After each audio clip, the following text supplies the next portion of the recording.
When there is a right combination and quantities of flavors in a dish, it makes our mouth water, it makes us enjoy it, and we all know this. But when we're developing a recipe, there is one more component that chefs have to keep in mind. Some of them do it consciously, some of us do it unconsciously, but ultimately it's a very important component when it comes to a really tasty, enjoyable, and memorable recipe, a memorable dish. And that's mouthfeel, the texture of a certain recipe. This desire for mouthfeel, for interesting textures, is what makes you reach for potato chips when you're eating sambar, or bundi when you're eating bisi bath, or chakli when you're eating something else. You get the idea. We all love the idea of varied mouthfeels. So, in the middle of eating something soft and creamy or spicy, we like to have a bit of crunch in there to break the monotony of the bite of the food in your mouth. And even though mouthfeel lasts only for a short while, right? Because you're going to chew it up, it lasts a lot, for a lot lesser time than taste does, than flavor does. But it is such an important part of our meal. Hi, welcome to the Feel Good Factor. I'm Susmita Veganosaurus, and I'm so glad you're here today. If you enjoyed this episode of the Feel Good Factor, then you're going to love my free newsletter, The Feel Good Tribe. Go to veganosaurus.com/newsletter to sign up and join the tribe.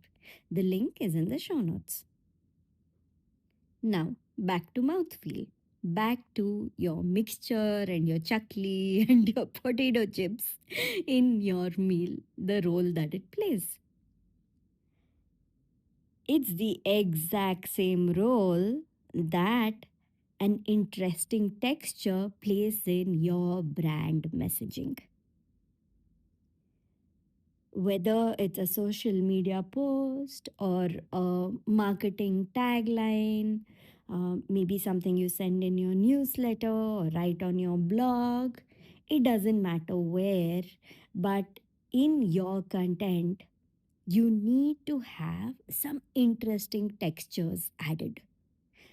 It's the only way to be memorable in a sea of really boring, monotonous, homogeneous content. Think about it.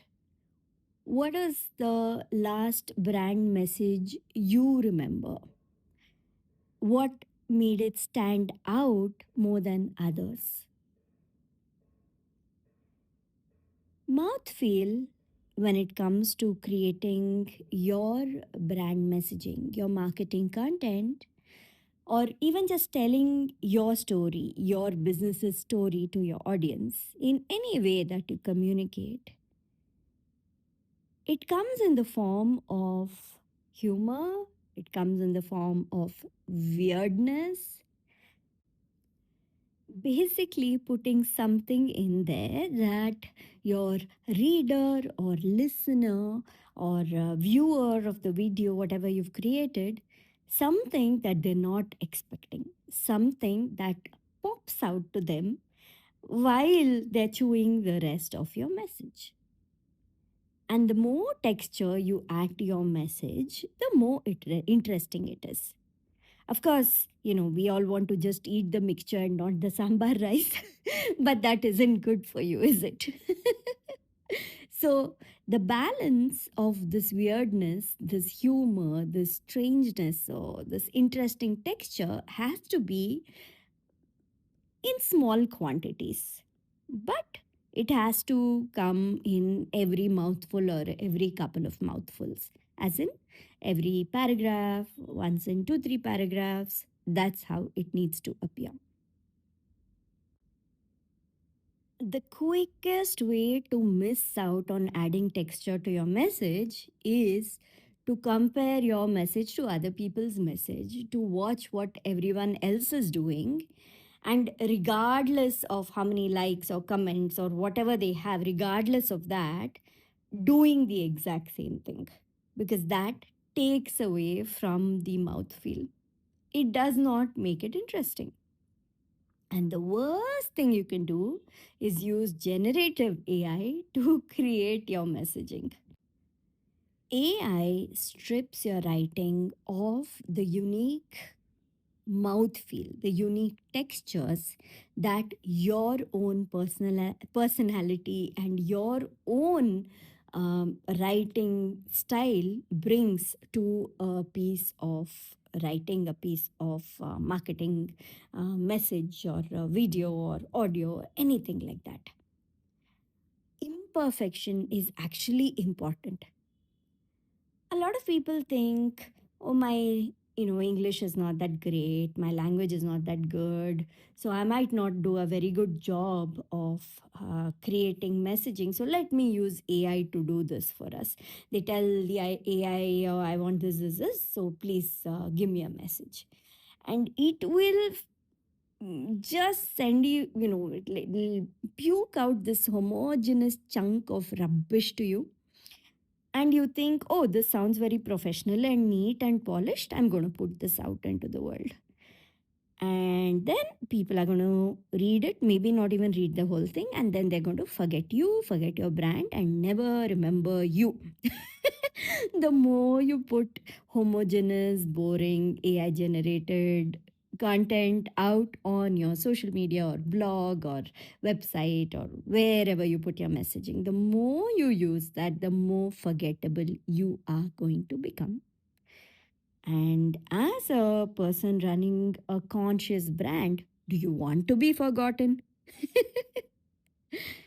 So, embrace your quirks, embrace your personality, and let it show up in whatever you share, whatever message you share. Sure, if you're worried that you may not have the best language, first write something and then maybe, correct it lightly using grammar tools or something like that. If you really must, do that. But definitely don't get AI to generate the content for you.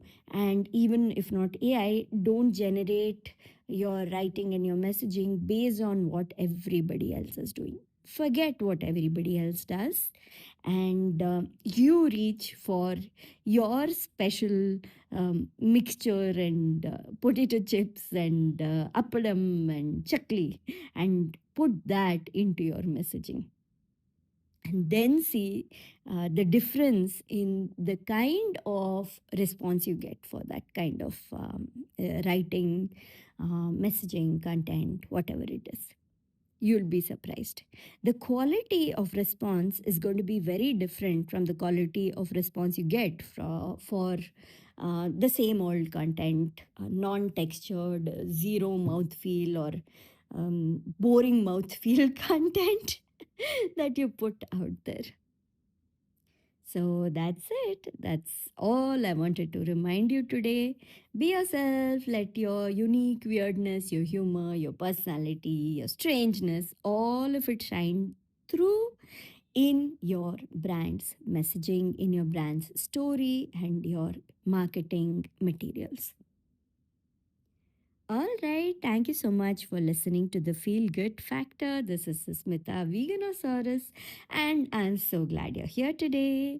Go sign up for my free newsletter, The Feel Good Tribe. I send an emails once or twice a month. It's not a regular thing. But I promise you, when I do send it, it's full of my own variety of mixture and potato chips and chakli and all of it. I promise you'll enjoy it. All right, talk to you again next week. Take care. Bye.